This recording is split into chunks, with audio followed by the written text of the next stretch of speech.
আপনাদের আম গাছে যদি এরকম গোটা গোটা হয়ে যায়, আপনাদের কি করণীয়, কি স্প্রে করলে আপনাদের এই ফলগুলো টিকবে?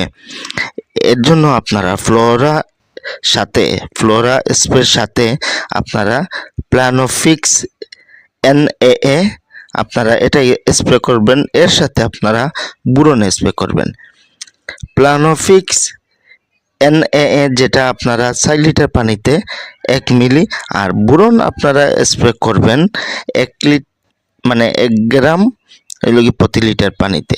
এই তিনোটা যদি আপনারা স্প্রে করেন, আপনাদের ফল টিকার সম্ভাবনা সবচেয়ে বেশি।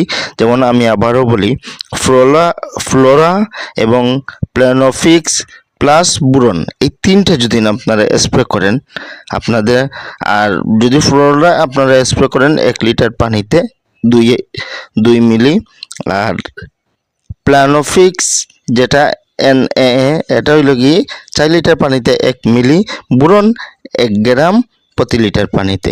এই তিনটা যদি একসাথে আপনারা স্প্রে করেন, আপনাদের এরকম ফল টিকবে। আর এরকম ভিডিও পেতে আমার চ্যানেলটা সাবস্ক্রাইব করতে ভুলবেন না, ফেসবুক পেজটা ফলো করতে ভুলবেন না, লাইক কমেন্ট শেয়ার করতে ভুলবেন না। আশা করি আমার পাশে থাকেন, নতুন নতুন ভিডিও সামনে দিয়ে পাবেন। আসসালামু আলাইকুম ওয়া রাহমাতুল্লাহ।